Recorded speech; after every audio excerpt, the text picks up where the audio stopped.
suscríbete a Venganza Perfecta. Nos encantaría saber desde qué parte del mundo nos acompañas. Cuéntanos en los comentarios. Ahora, sumerjámonos en la historia de hoy. En una helada noche de diciembre, abrí la puerta principal y encontré a mi hija de pie, con la nieve derritiéndose en su cabello. Mi nieta de 3 años temblaba tanto que ni siquiera podía saludar. Elena me miró con unos ojos que nunca le había visto y susurró: «Papá, ya no tenemos casa». Por un segundo, sinceramente pensé que había escuchado mal. El viento empujó otra ráfaga de nieve sobre mi porche. Lily hundió el rostro en el hombro de su madre, sus pequeñas botas rosas escurrían sobre el tapete de bienvenida que yo había comprado años atrás, cuando mi esposa Carmen aún vivía. No hice ninguna otra pregunta. Me hice a un lado. Entren, las dos. Elena dudó. «Papá». «¿Ahora?», dije. Ella entró cargando a Lily mientras yo cerraba la puerta para bloquear el frío. La vieja calefacción se encendió con su familiar zumbido y el aire cálido fluyó lentamente por la casa. Olía ligeramente a café y canela porque esa tarde había horneado una tanda de galletas de canela con azúcar. Carmen solía hacerlas cada diciembre, y después de que falleció, mantuve viva la tradición. Las manitas de Lily estaban casi moradas por el frío. Me arrodillé a su lado. «Hola, mi cielo». Ella me miró. «Hola, abuelito», sus labios temblaban. «¿Vamos a quitarte esa ropa mojada, sí?». Asintió sin decir una palabra más. La envolví en una de las colchas gruesas que Carmen había cosido años atrás y la llevé al sillón, cerca de la chimenea. Elena permanecía inmóvil en medio de la sala, aún con su abrigo empapado, como si no estuviera segura de pertenecer allí. «Elena», la miré, «quítate el abrigo». Eso fue suficiente. Rompió a llorar. No en voz alta, ni de forma dramática, solo lágrimas silenciosas que había estado conteniendo durante demasiado tiempo. Puse agua a calentar para hacer chocolate caliente mientras ella se cambiaba por una de las viejas sudaderas de Carmen, la cual siempre le había encantado pedir prestada cuando venía de visita. Unos minutos después, Lily se había quedado dormida, acurrucada contra el reposabrazos, abrazando a un conejo de peluche que había logrado tomar antes de salir de su casa. Elena se quedó mirando fijamente su taza durante casi 5 minutos antes de hablar por fin. Todo pasó tan rápido. Esperé. La gente dice la verdad cuando nadie la presiona. Empezó después de cenar, dijo frotándose ambas manos alrededor de la taza caliente. Diego dijo que alguien iba a venir. Pensé que tal vez sería una compañera de trabajo o alguno de sus amigos. En lugar de eso, entró una mujer con una maleta de viaje. Me sonrió. Elena guardó silencio y tragó saliva con dificultad. De verdad me sonrió. ¿Qué dijo Diego? Dijo: «Elena, te presento a Clara». Soltó una risa seca, pequeña y sin una gota de humor. Pensé que estaba bromeando. Pude imaginarme perfectamente a mi yerno parado ahí, con esa sonrisa arrogante que a veces ponía cuando se creía la persona más lista del lugar. Elena continuó: «Luego, su mamá entró a la cocina. Norma Castillo». Incluso escuchar su nombre en mi cabeza hizo que se me oprimiera el pecho. Elena dio otro trago antes de seguir, miró a Clara, luego me miró a mí y dijo: «Deberías empezar a empacar antes de que se haga más tarde». «¿Qué le dijiste?». Me volví a reír, negó con la cabeza. Sinceramente pensé que estaban jugándome una broma pesada, pero nadie se rió. La sala se quedó en silencio, excepto por el tic-tac del reloj de péndulo cerca del comedor. Norma subió las escaleras. Un minuto después, regresó cargando bolsas negras de plástico para basura. Empezó a doblar mi ropa. A Elena se le quebró la voz. Mis suéteres, las pijamas de Lily, nuestras decoraciones de Navidad. Miró hacia donde dormía la niña. ¿Te acuerdas de los adornos que hizo Lily en el kinder? Asentí. Norma también los quitó. Cerré los ojos por un momento. Carmen siempre decía que los adornos navideños guardaban los recuerdos mejor que las fotografías. Al parecer, a Norma le dio igual. Elena se limpió la cara. Le pregunté a Diego si se había vuelto loco. Dijo que Clara se iba a mudar con él. ¿Cuándo? Después de Navidad, Elena me miró. Luego sonrió y dijo, aunque pensándolo bien, ¿para qué esperar? Sentí que algo se retorcía muy dentro de mí. No era furia, todavía no. Solo incredulidad. Desconectó el árbol de Navidad, susurró Elena, como si aún no pudiera creer que hubiera pasado. Las luces se apagaron.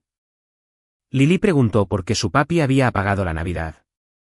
Ninguno de los dos habló durante varios segundos. Por fin, le pregunté, ¿y qué hizo Clara? Nada. Solo se quedó ahí parada, como si estuviera esperando a que le limpiaran una habitación de hotel. Elena fijó la vista en el piso. Norma empacó casi todo. Mi ropa, los juguetes de Lily, nuestras cosas del baño. Río con amargura. Hasta dobló mi bufanda de invierno. Casi podía escuchar la voz de Carmen diciendo, hay personas que confunden la crueldad con la fortaleza. Elena respiró hondo. Cuando me negué a irme, Diego agarró las bolsas de basura y las sacó a la calle. Después, Norma trajo el abrigo de Lily. Ya estaba nevando fuerte. Elena miró hacia la ventana frontal de mi casa, donde los copos seguían cayendo bajo la luz del porche. Lily preguntó si íbamos a un lugar divertido. No supe qué contestarle. Diego abrió la puerta principal y el viento metió la nieve hasta el pasillo. Dejó las bolsas en el porche. Yo seguía ahí parada. Él dijo. Se detuvo. Esperé. Dijo, Clara merece un nuevo comienzo. Apreté la mandíbula. Y luego mantuvo la puerta abierta. Cargué a Lily. Salí. Ella me miró con los ojos llenos de lágrimas otra vez. Y él echó llave al cerrojo antes de que yo siquiera llegara a la banqueta. Me quedé mirando el fuego. Lily se dio la vuelta dormida y murmuró algo en voz baja que no pude entender. Elena susurró una última cosa, tocó la puerta, solo una vez. Dijo, papi. Él nunca contestó. Durante un largo momento, nadie dijo nada. La calefacción se apagó, dejando la casa en un silencio extraño. Me puse de pie, tomé las llaves de mi camioneta y caminé hacia la cochera. Elena corrió detrás de mí. Papá, ¿a dónde vas? Abrí la puerta del conductor, pero no me subí. No lo sé. Y esa era la verdad. Una parte de mí quería manejar directo a la casa de Diego, una parte de mí quería arrastrarlo a la calle y hacerlo sentir el mismo frío al que había condenado a mi familia. En lugar de eso, manejé sin rumbo por las calles de Chihuahua hasta que me encontré en el estacionamiento vacío de la pequeña iglesia a la que Carmen y yo habíamos asistido durante más de 30 años. La nieve cubría los vitrales. Apagué el motor. Durante 10 minutos, apreté el volante con tanta fuerza que me dolieron las manos. Entonces escuché la voz de Carmen, como siempre me pasaba cuando estaba a punto de cometer un error, si la rabia toma la primera decisión, el arrepentimiento suele tomar la última. Apoyé la frente contra el volante. Para cuando regresé a casa, el cielo por el oriente empezaba a tornarse gris. Elena y Lily estaban dormidas. Preparé una cafetera nueva y me senté solo a la mesa de la cocina hasta el amanecer. No estaba planeando una venganza, estaba planeando cómo protegerlas. Y había un pensamiento que no se me quitaba de la cabeza, Diego se había mostrado demasiado confiado. Se comportaba como si ya fuera el dueño indiscutible de esa casa. Si de verdad creía eso, entonces alguien le había mentido o alguien había violado la ley. El lunes siguiente a la noche en que Elena y Lily se mudaron a mi casa, la vida entró en una extraña rutina. Elena pidió un permiso laboral en la escuela primaria Benito Juárez, donde daba clases a cuarto año. Le explicó al director que necesitaba un par de semanas para resolver una emergencia familiar. Afortunadamente, la conocían desde hacía años y no le hicieron muchas preguntas. Lily se adaptó más rápido que los adultos. Los niños son curiosos en ese aspecto. En pocos días, ya había reclamado mi sillón reclinable como el sillón de lectura del abuelito, había formado una fila con sus peluches en mi sofá y me había informado que el cuarto de huéspedes era ahora nuestro cuarto. Debió haberme hecho sonreír, en cambio, me recordó las razones por las que estaban ahí. Una mañana, encontré a Elena parada frente a la ventana de mi cocina antes del amanecer. Tenía una taza de café en las manos, pero no le había dado ni un trago. ¿No has dormido mucho? Ella se encogió de hombros. Sigo pensando que voy a despertar en mi casa. Luego me miró. Tal vez debí verlo venir. Me acerqué y le puse una mano en el hombro. No, yo debí verlo. Frunció el ceño. Papá, a mí me gustaba Diego. Lo dije porque era verdad. El hombre que se casó con mi hija no era un vagabundo cualquiera, trabajaba como gerente regional de ventas para una empresa de materiales de construcción. Usaba camisas bien planchadas, entrenaba a los niños en la liga infantil de béisbol en los veranos y se acordaba de los cumpleaños. Al menos, eso era lo que yo pensaba. Mirando hacia atrás, sí hubo señales, pequeñas. Nunca le gustó que Elena manejara las finanzas de la casa. Siempre insistía en abrir toda la correspondencia. Cada vez que ella le hacía preguntas sobre dinero, él respondía, yo me encargo, todo está cubierto. En ese momento sonaba responsable, ahora, sonaba controlador. Esa tarde, en lugar de llamar a un abogado de inmediato, hice una llamada telefónica. Héctor Beltrán contestó al segundo timbre. ¿Joaquín Mendoza? ¿Sigues vivo? Soltó una carcajada. Apenas.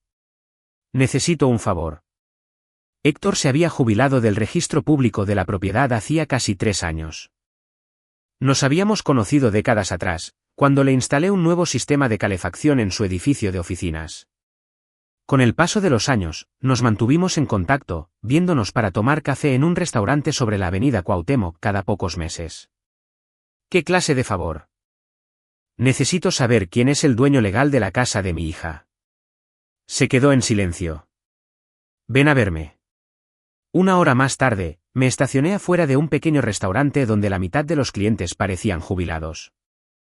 Héctor ya estaba ahí, misma barba gris, mismos lentes de armazón metálico y misma costumbre de revolver su café mucho después de que el azúcar se hubiera disuelto. Después de pedir el desayuno, le conté todo. Escuchó sin interrumpir. Cuando terminé, metió la mano en su maletín y sacó un bloc de notas legal. Dame la dirección. Se retiró durante unos 15 minutos para hacer algunas llamadas. Cuando regresó, la expresión de su rostro había cambiado.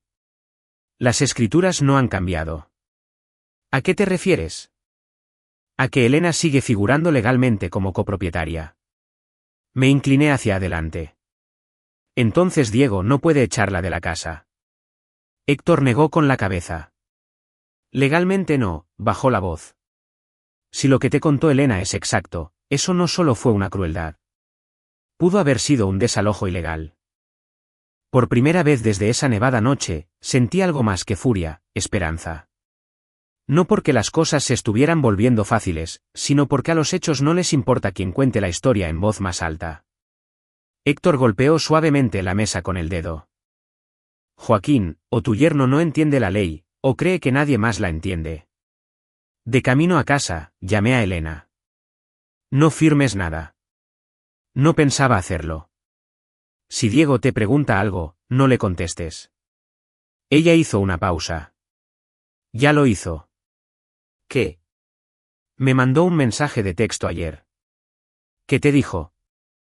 Abrió los mensajes en su celular y los leyó en voz alta, hagamos esto fácil. Sabes que la casa es mía. Si cooperas, te dejaré sacar tu ropa. Luego otro mensaje, meter abogados solo hará que esto sea muy caro. Yo me solté riendo. Elena sonó sorprendida. ¿Qué tiene de gracioso? Está nervioso. No, suena muy confiado. Por eso exactamente. La gente que de verdad tiene todas las cartas a su favor casi nunca lo anda anunciando. Pasé la semana siguiente reuniendo documentos, estados de cuenta de la hipoteca, declaraciones de impuestos que Elena guardaba, pólizas de seguro, notificaciones bancarias. Ella nunca se había molestado en abrirlos porque Diego siempre administraba los pagos. Una noche, después de que Lili se fue a dormir, Elena esparció todo sobre la mesa de mi comedor. Me siento una tonta, dijo. Levanté la vista de los papeles. ¿Por confiar en tu esposo? Confiaste en tu matrimonio. Hay una diferencia. Ella se quedó mirando un sobre cerrado. Ni siquiera sé qué significa la mitad de todo esto. No tienes por qué saberlo. Para eso contrataremos a alguien que sí sepa. A la mañana siguiente nos reunimos con la licenciada Sandra Gómez, una abogada especialista en derecho familiar en el centro de la ciudad. Tenía unos 50 y tantos años. Era directa, sin rodeos ni promesas dramáticas. Escuchó durante casi una hora antes de hacer su primera pregunta. Señora Castillo. Elena la interrumpió suavemente, estoy usando Mendoza otra vez. Sandra sonrió. Me parece justo, luego nos miró a los dos. Necesito total honestidad. Si hay algo vergonzoso, díganmelo ahora. Elena asintió. No lo hay. Sandra empezó a revisar los documentos. Cada pocos minutos hacía una anotación. Finalmente, se detuvo. El saldo de esta hipoteca no tiene sentido, comparó dos estados de cuenta. ¿Reestructuraron o refinanciaron el crédito? Elena parpadeó. No. Sandra frunció el ceño. El monto del préstamo aumentó. Elena se veía confundida. Yo nunca he firmado papeles de reestructuración. Sandra se quedó completamente quieta. ¿Está absolutamente segura? Sí. La abogada giró uno de los documentos hacia nosotros. En la parte inferior estaba la firma de Elena, o al menos algo que pretendía ser su firma. Elena la miró fijamente. Yo no escribí eso. Sandra asintió despacio. Me imaginé que no. Tomó otra carpeta. Señor Mendoza, ¿alguna vez su hija ha denunciado robo de identidad? No. Pues tal vez tenga que hacerlo. La habitación de repente se sintió más pequeña. Sandra nos explicó que falsificar documentos hipotecarios no era solo un asunto de divorcio, de comprobarse, podría convertirse en un delito penal. No sonaba emocionada, sonaba preocupada. Necesitamos copias certificadas. Necesitaremos peritos en grafoscopía. Y tenemos que movernos con mucho cuidado. Manejando de regreso a casa, me vibró el teléfono. Era Diego. Estuve a punto de ignorarlo, pero respondí, ¿qué quieres? Su voz llevaba esa misma confianza arrogante que siempre detesté. Tienes que decirle a Elena que deje de hacerle perder el tiempo a todo el mundo. Yo no le voy a decir nada. ¿No entiendes? No, entiendo perfectamente. Se rió. No tiene ninguna oportunidad. Miré por el parabrisas el cielo gris chihuahuense. ¿Estás seguro de eso? Sé muy bien lo que es mío. Cuando colgó, me quedé sentado en mi camioneta durante varios minutos. Todos mis instintos me gritaban que manejara directo a su oficina, que lo mirara a los ojos y le preguntara cómo se había convertido en esa clase de hombre. En lugar de eso, manejé a casa, preparé otra cafetera de café y empecé a organizar cada documento por fecha. Carmen solía decirme que los problemas complicados se vuelven manejables cuando dejas de querer mirarlos todos de un solo golpe. Una hoja, una llamada, un hecho a la vez.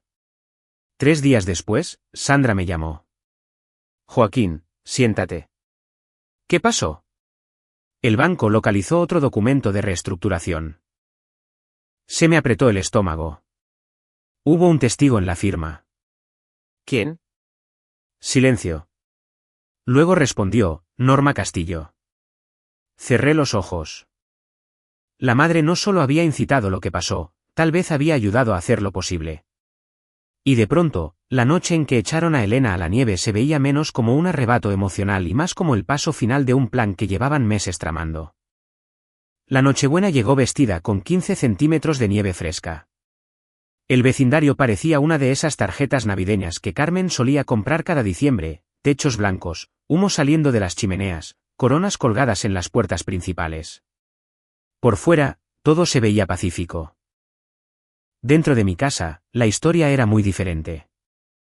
Lili estaba de pie junto a la ventana de la sala con su pijamita roja, mirando cómo caían los copos de nieve al otro lado del cristal. ¿Abuelito? Dime, mi cielo. ¿Santa Claus va a saber que ahora vivo aquí? Sonreí. Él te va a encontrar. ¿Cómo? Me arrodillé a su lado. Santa lleva mucho tiempo haciendo esto. Es más viejo que el abuelito. Eso me ganó una risita. No sabía que hubiera alguien más viejo que tú. Elena se rió por primera vez en días. No fue mucho, pero sonó a esperanza. Intentamos que la Navidad se sintiera normal. Elena horneó galletas con la receta de Carmen. Lily insistió en decorarlas con tantas chispas de colores que apenas parecían galletas. La música navideña sonó suavemente desde el viejo radio de mi cocina durante algunas horas. La vida casi se sintió familiar. Entonces vibró el celular de Elena. Miró la pantalla y lo bloqueó de inmediato. ¿Qué pasa? Nada. No era nada. Dudó unos segundos. Norma subió fotos de Navidad. Elena me dio el teléfono. Ahí estaban, Diego, Norma y Clara, parados frente al árbol de Navidad de Elena, el mismo que ella se había pasado todo un sábado decorando con Lily. Clara traía puesto el suéter verde que la hermana de Elena le había regalado 2 navidades atrás. Norma había escrito: no hay nada mejor que pasar la Navidad con las personas que verdaderamente pertenecen juntas. Casi 200 personas le habían dado me gusta. Alguien había comentado: hermosa familia. Apreté la mandíbula. Elena tomó su teléfono de vuelta en silencio. Nunca debí haber mirado. Caminó hacia el pasillo antes de que yo pudiera decir algo. Unos segundos después, la escuché llorar.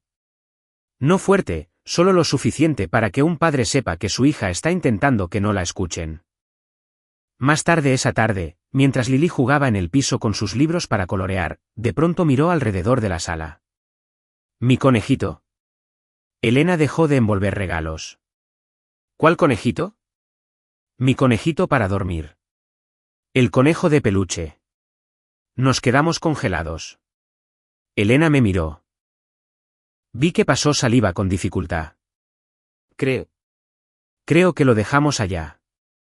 La carita de Lily se descompuso. No puedo dormir sin mi conejito. Elena se puso de pie de inmediato. Yo voy. No, tomé mi abrigo. Yo me encargo. Papá, no tienes que hacerlo. Ya lo sé, pero lo haré. El trayecto por la ciudad de Chihuahua me tomó unos 20 minutos. Las luces de Navidad brillaban en casi todas las colonias. La gente metía regalos envueltos a casas calientitas. Las familias se reunían alrededor de las mesas para cenar. Me pregunté cuántos de ellos sabían lo afortunados que eran. La casa de Diego estaba más iluminada de lo que la había visto en mi vida. Había carros estacionados a ambos lados de la calle. Conté al menos 9, así que toda la familia Castillo estaba festejando. Me estacioné a media cuadra, me quedé sentado en silencio un minuto y tomé el conejo de peluche de repuesto que le había comprado a Lily años atrás. No porque esperara salir sin el original, sino porque sabía que la niña necesitaría algo si yo fracasaba. Al caminar hacia el porche frontal, pude escuchar las risas en el interior. Alguien cantaba al ritmo de la música navideña. Toqué. Las risas se detuvieron. Norma abrió la puerta. Por un momento, se vio genuinamente sorprendida. Luego sonrió. No con amabilidad, sino con esa sonrisa que pone la gente cuando cree que ya ganó. Vaya, feliz Navidad. Quiero el conejo de peluche de Lily. Norma se recargó en el marco de la puerta. No sé de qué me estás hablando. Antes de que pudiera responder, Diego apareció detrás de ella. ¿Qué pasa aquí? Me vio y su sonrisa desapareció. ¿Qué quieres? Lily olvidó su conejo de peluche. Se encogió de hombros. ¿Y qué? Tiene 3 años y lo quiere de regreso. Clara apareció en el pasillo. Se veía incómoda. Muy diferente de la mujer que Elena había descrito aquella primera noche. Ya no estaba sonriendo. Le preguntó en voz baja a Diego: ¿es el papá de ella? Él la ignoró. Norma se cruzó de brazos. Creo que ustedes ya tuvieron suficiente atención. Llevan casi 2 semanas viviendo en su fiestecita de lástima. La miré directamente. Es Nochebuena. Solo estoy pidiendo el juguete de una niña. Abrió la boca para discutir. En ese instante, un niño pequeño, probablemente uno de los sobrinos de Diego, pasó corriendo por el pasillo llevando el conejo de peluche de Lily en las manos. Se me cayó el alma a los pies. Estaba sucio. Tenía una oreja casi arrancada. El niño lo aventó por la sala como si fuera un balón de fútbol americano. Huele feo, dijo el niño. Clara se vio horrorizada. Lo recogió, lo sacudió con cuidado, se acercó y me lo entregó en la mano sin decir ni una sola palabra. Gracias, le dije. Asintió en silencio. Detrás de ella, Diego puso los ojos en blanco. ¿Ya terminamos con esto? Guardé el conejo dentro de mi abrigo. Luego miré a cada uno de los adultos parados en ese pasillo. Debió haber habido unas 15 personas mirando. Algunos evitaban mirarme a los ojos, otros se veían avergonzados. Nadie defendió lo que había pasado. Finalmente, Norma se soltó riendo. Así que por fin aceptaste la realidad. Sonreí. No porque algo fuera gracioso, sino porque de repente entendí algo. Las personas que humillan a otros en privado casi siempre esperan que les aplaudan en público. No, dije con mucha calma. Simplemente aprendí algo. ¿Qué? Que la verdad siempre llega después de la mentira. Nadie habló. Hasta Diego se quedó confundido. Incliné la cabeza cortésmente. Feliz Navidad. Y me di la vuelta. Sin discursos, sin amenazas, sin gritos. A mitad de la cochera, escuché risas a mis espaldas. Alguien bromeó diciendo que me había dado por vencido por fin. Alguien más dijo que Elena debió haber firmado los papeles semanas atrás. Nunca volví la vista atrás. De regreso en casa, Lili abrazó al conejo con tanta fuerza que pensé que nunca lo iba a soltar. Regresó a casa. Claro que sí. Elena examinó la oreja rota. Sus ojos se llenaron de lágrimas una vez más. Dejaron que los niños jugaran con él. Asentí. Ella cosió en silencio la oreja en su lugar mientras Lili veía caricaturas. Esa pequeña reparación, de alguna manera, me rompió el corazón más que cualquier otra cosa esa semana. 3 días después, el 27 de diciembre, estaba cambiando un foco fundido en la cochera cuando sonó mi teléfono. Era Sandra. Necesito que vengas a mi despacho.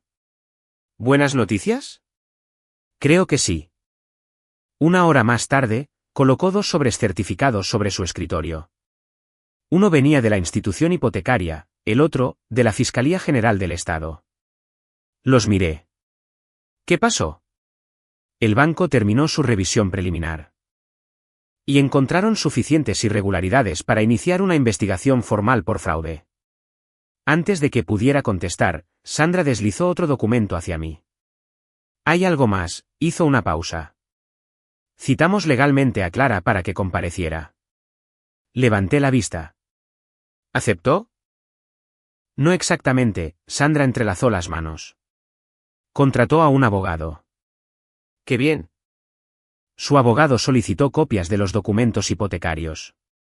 Así que se los di. Sandra me dirigió una larga mirada. Al parecer, Diego le dijo a Clara que ya estaba divorciado. Parpadeé. No lo estaba.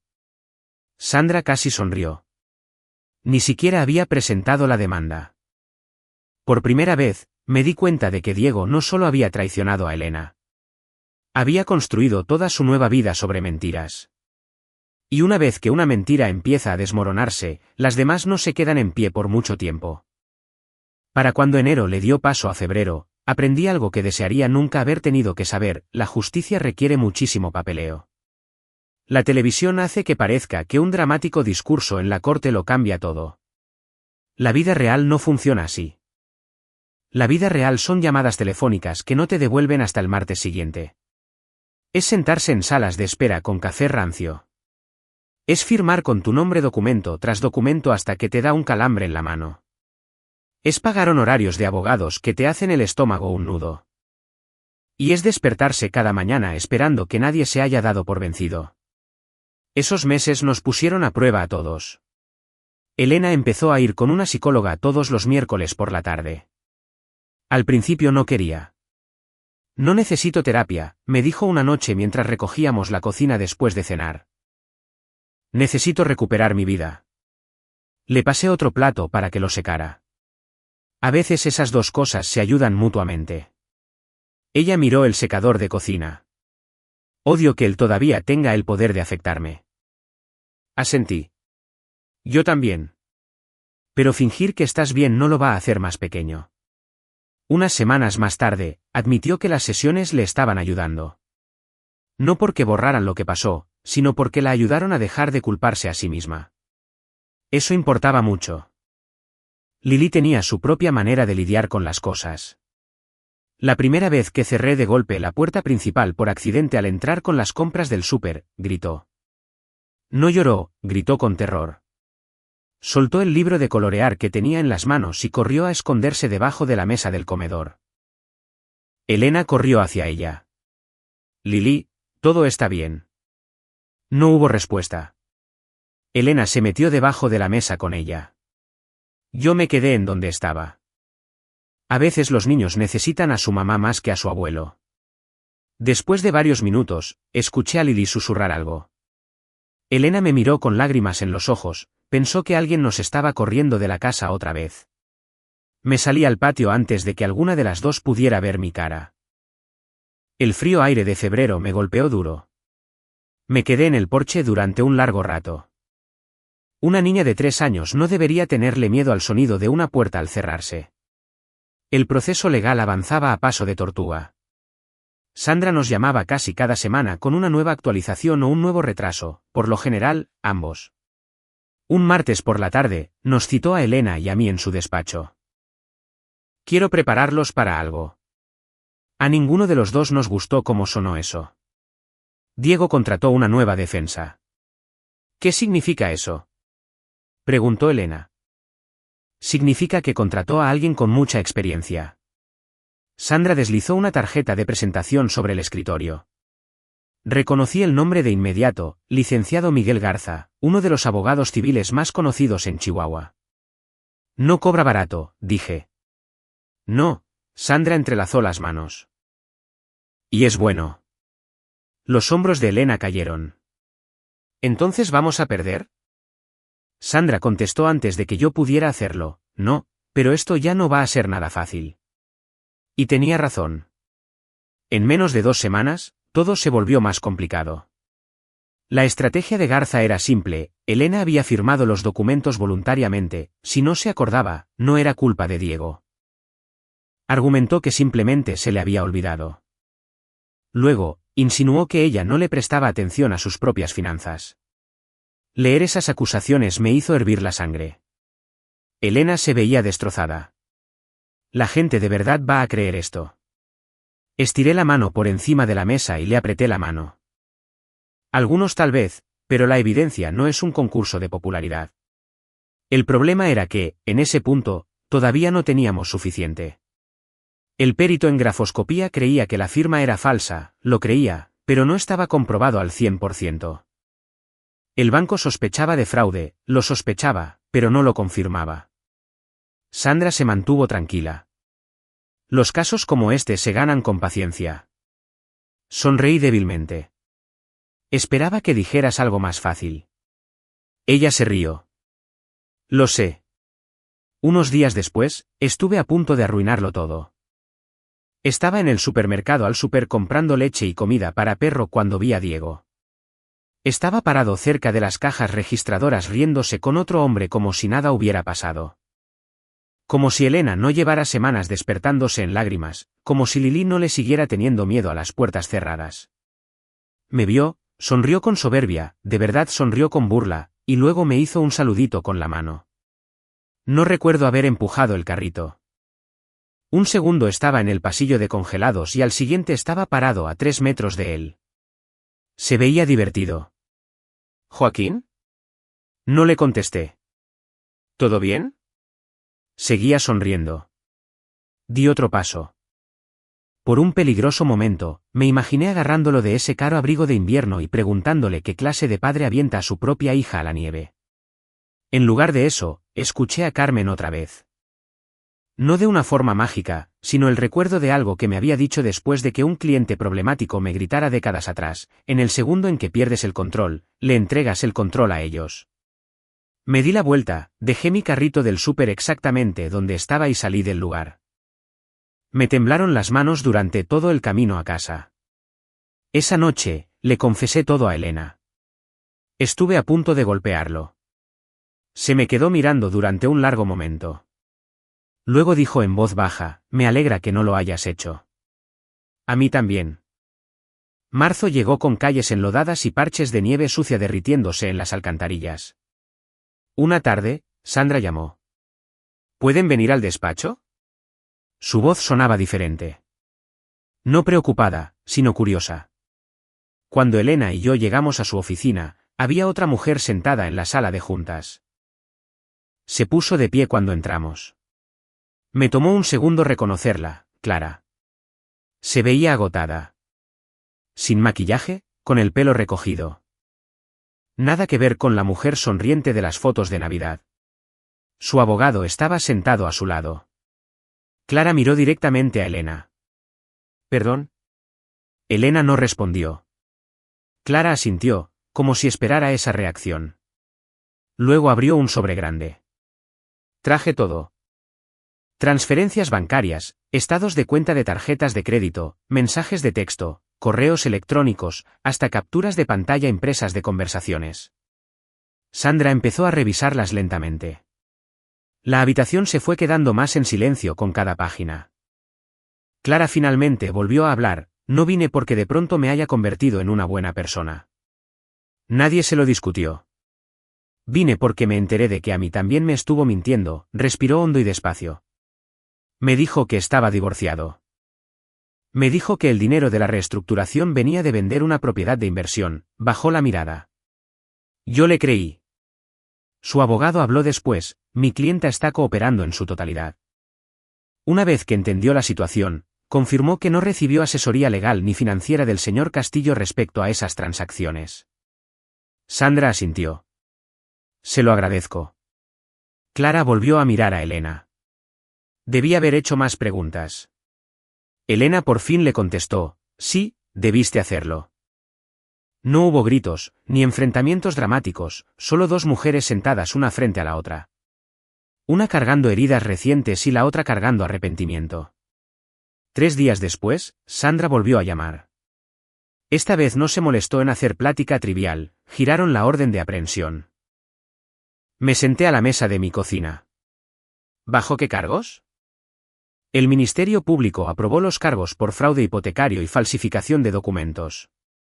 Cerré los ojos. Meses de espera, meses de dudas. Meses de preguntarnos si la verdad alguna vez importaría. Y ahora, por fin importaba. Esa noche, justo después de cenar, sonó mi teléfono.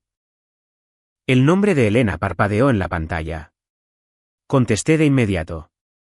Papá. Estaba llorando. Eran lágrimas diferentes esta vez. Ya lo arrestaron. Afuera de la ventana de mi cocina, los primeros gorriones de la primavera habían regresado. Por primera vez desde aquella amarga noche de diciembre, se sentía como si el invierno por fin empezara a soltarnos. Para principios de mayo, los árboles en Chihuahua se habían vuelto verdes otra vez. La nieve había desaparecido.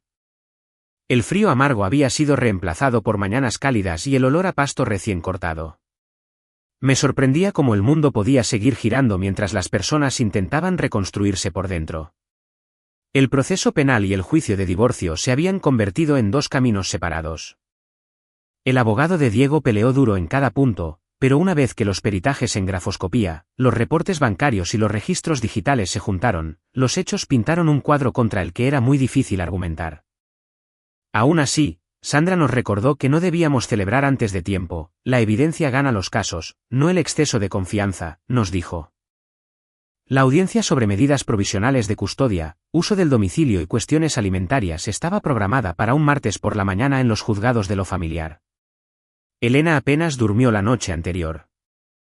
Alrededor de las 6 de la mañana, la encontré sentada en el porche trasero con una cobija envuelta en los hombros.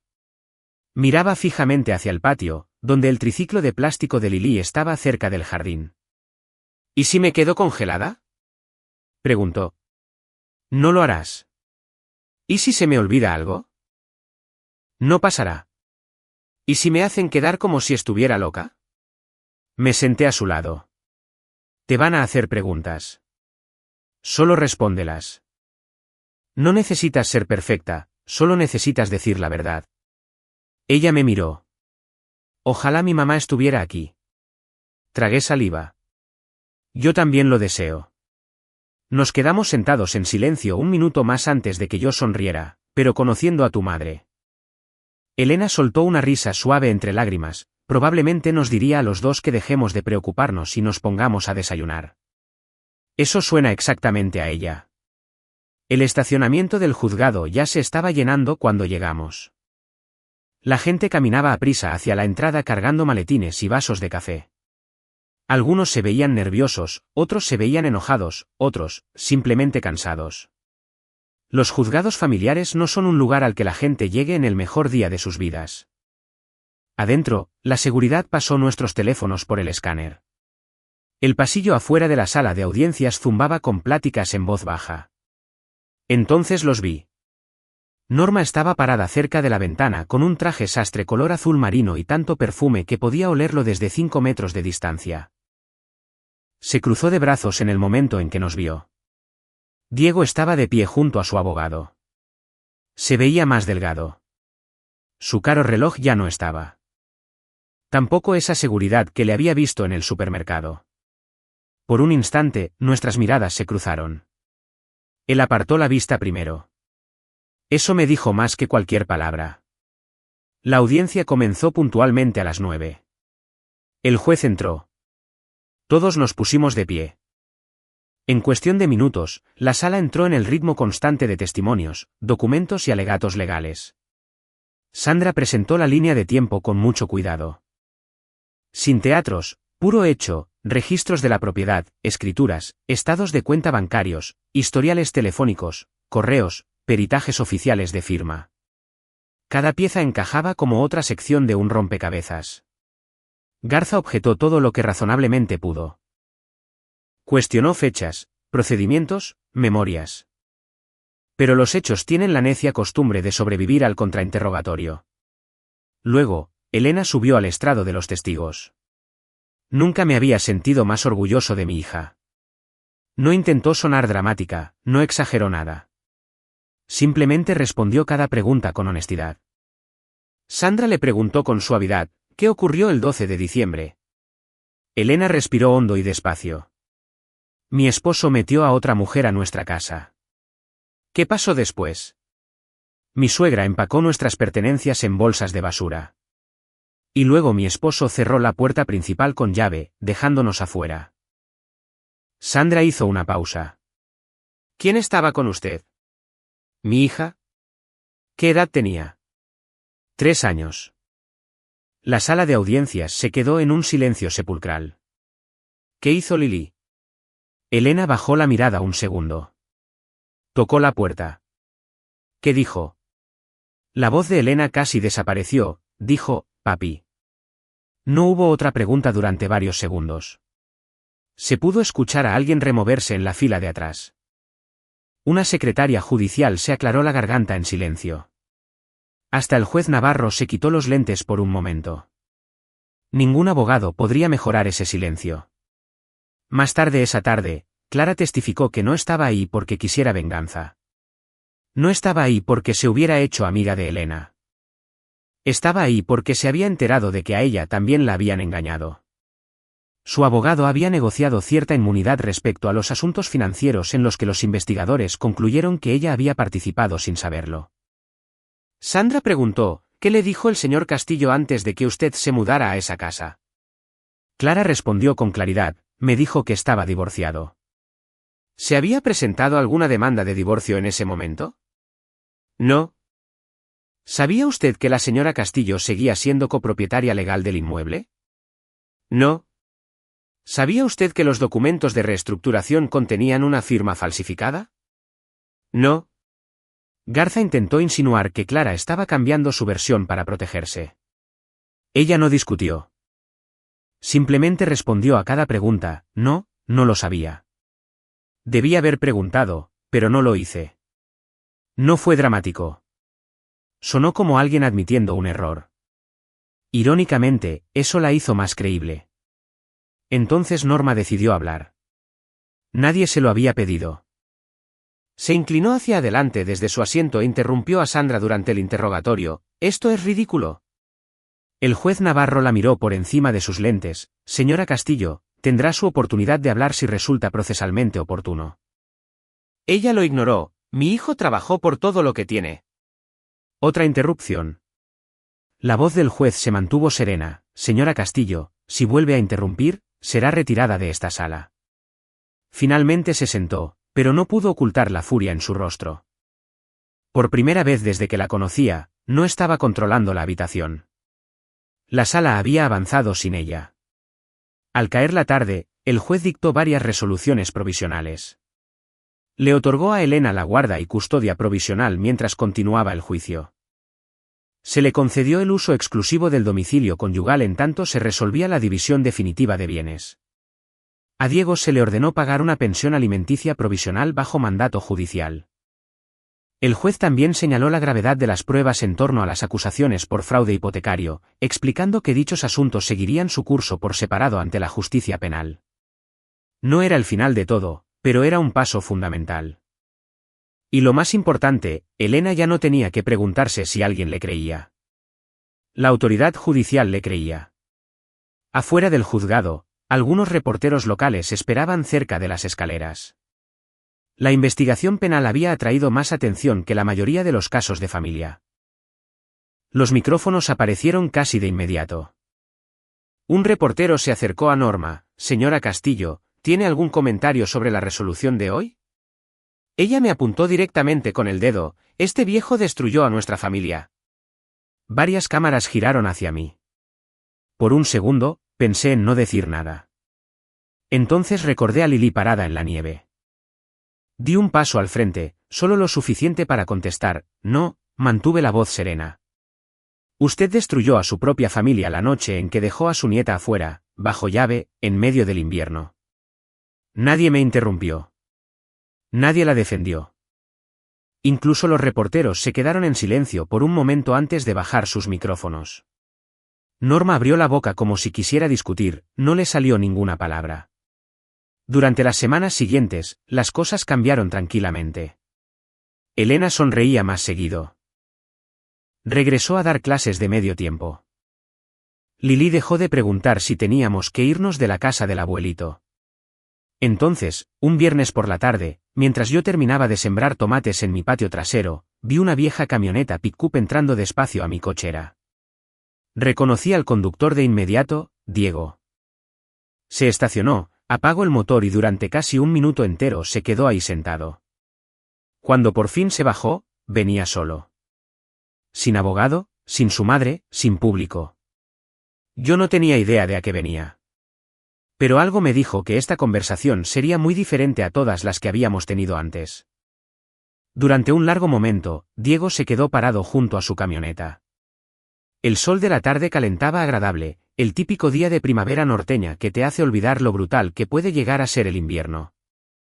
Mis plantas de tomate por fin habían echado raíz. La regaderita rosa de Lili estaba junto a la jardinera, a medio llenar porque había insistido en ayudarle al abuelito. La vida empezaba a sentirse ordinaria otra vez. Y yo había aprendido a no dar lo ordinario por sentado. Diego caminó hacia mí lentamente. Se veía más viejo de lo que recordaba, no por canas, sino por todo lo demás. La ropa elegante ya no estaba. En lugar de zapatos de vestir bien boleados, traía unas botas de trabajo gastadas. Sus hombros caían de una manera que nunca le había visto. «Joaquín». Dejé mi pala de mano en el suelo. «Diego». Ninguno de los dos habló durante varios segundos. Por fin, señaló hacia el patio trasero con la cabeza. «Siempre has tenido este lugar muy bonito. Hago lo que puedo». Otro silencio. Entonces dijo lo último que yo esperaba escuchar: «No sé cómo empezar». «Ya empezaste». Soltó un suspiro cansado. He ensayado esta conversación 100 veces. Y te juro que cada versión sonaba egoísta. Me crucé de brazos. Entonces no hagas que se trate de ti. Asintió. Es justo. Miró el pasto antes de volver a mirarme a los ojos. Me convertí en alguien a quien yo mismo no habría respetado hace 10 años. No respondí. Él continuó, me repetía una y otra vez que yo merecía ser feliz. Luego me convencí de que Elena iba a estar bien. Después empecé a creerme mis propias mentiras, negó con la cabeza. Hasta me convencí de que Lily estaba muy chiquita para acordarse. Miré hacia los columpios que había armado durante el invierno. Ella se acuerda de más cosas de las que crees. Su rostro decayó. Lo sé. Me lo dijo el psicólogo. Eso me llamó la atención. ¿Estás yendo al psicólogo? Empecé después de que me lo recomendó mi abogado, soltó una risa sin gracia. Al principio pensé que era solo para ayudar a mi caso, pero en el camino me di cuenta de que de verdad lo necesitaba. Por primera vez desde que todo esto había empezado, vi algo que no había estado ahí antes. No era miedo, no era soberbia, era vergüenza. Vergüenza de verdad. Metió la mano en la bolsa de su chamarra y sacó un papel doblado. Escribí esto. No espero que lo leas ahorita. Es para Elena. Lo tomé, pero no lo desdoblé. Ella decidirá si quiere leerlo. Lo sé. Y si lo rompe, lo voy a entender, miró alrededor del patio otra vez. Pasé manejando por aquí 3 veces antes de juntar el valor para entrar. Me imaginé. ¿Me viste? Vi la camioneta. Sonrió débilmente. Tú siempre te das cuenta de todo. No, es que ya tengo mucha práctica. Los dos sabíamos que eso no era del todo cierto. La edad te enseña a prestar atención. A veces eso es un don, a veces es una carga. Diego se frotó la nuca. Perdí mi trabajo. Ya me enteré. Mi empresa dijo que los cargos por fraude y la publicidad dañaron su reputación.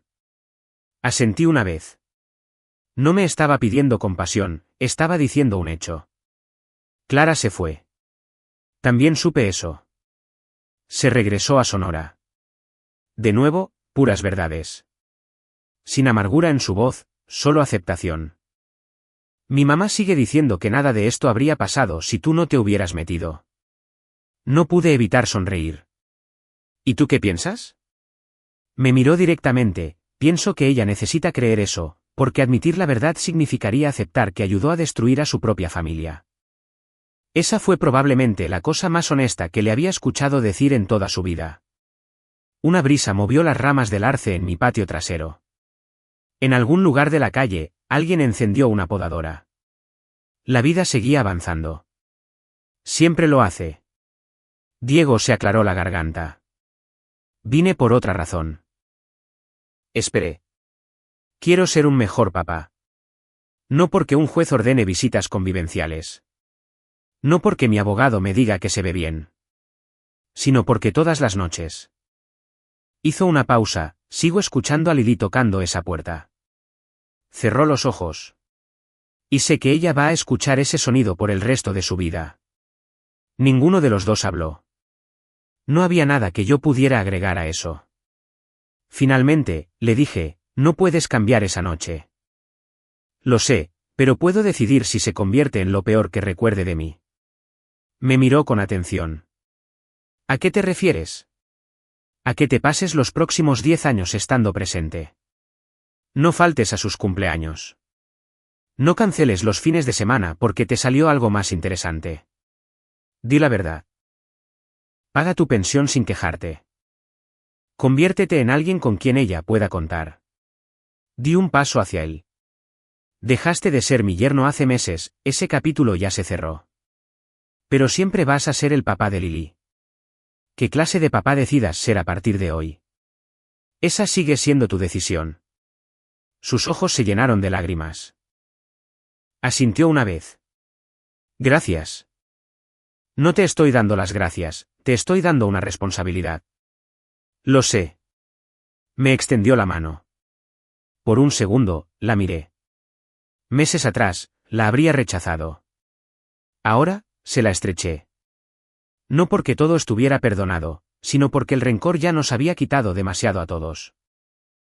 Se subió a su camioneta. Antes de arrancar el motor, bajó la ventanilla. Me voy a pasar el resto de mi vida deseando poder borrar esa noche. Te creo.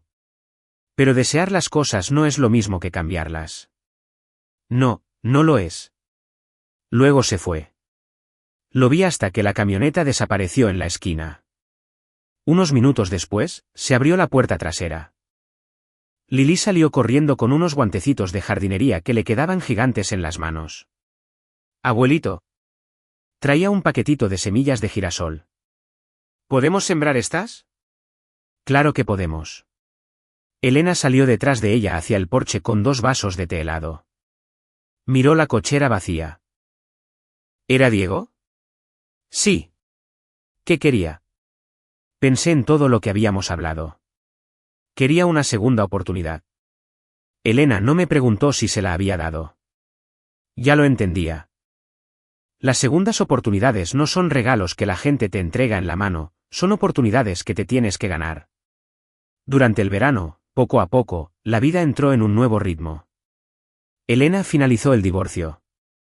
La casa conyugal finalmente se vendió bajo supervisión judicial, y después de liquidar las deudas conforme al procedimiento legal, ella recibió la parte que le correspondía. Usó una parte de ese dinero como enganche para una modesta casa en condominio a solo 15 minutos de la mía. Regresó a dar clases de tiempo completo en agosto. Sus alumnos la adoraban. Lily entró al kinder. Las pesadillas se volvieron menos frecuentes hasta que, con el tiempo, desaparecieron. Los fines de semana seguían viniendo a mi casa para ayudarme en el jardín. Los tomates se pusieron rojos. Los girasoles crecieron más altos que ella. Un sábado, anduvo en su bicicleta por mi cochera sin las llantitas de entrenamiento por primera vez. Miró hacia atrás por encima del hombro. Abuelito, lo logré. Me reí con tantas ganas que se me salieron las lágrimas. Durante meses, me había imaginado que la victoria sería un fallo en los juzgados, un arresto o ver a Diego finalmente enfrentar las consecuencias de sus actos. Estaba equivocado. Esta era la victoria, una niña pequeña riendo bajo la luz del sol sin nada de miedo. Una hija que sonreía porque por fin creía que el mañana podía ser mejor que el ayer. Hacerme viejo me ha enseñado algo que ojalá más personas entendieran: la verdadera venganza no se trata de arruinarle la vida a alguien. Se trata de negarte a permitir que las personas que amas sigan viviendo bajo la crueldad de otro. La justicia le devolvió a mi hija sus derechos, el tiempo le dio paz. Y ver a mi nieta reír de nuevo valió más que cualquier victoria en los juzgados. Si alguna vez has tenido que interponerte entre tu familia y alguien que cruzó la raya, me encantaría leer tu historia. Gracias por pasar este rato conmigo. Espero que tú y las personas que amas siempre encuentren el camino de regreso a la paz.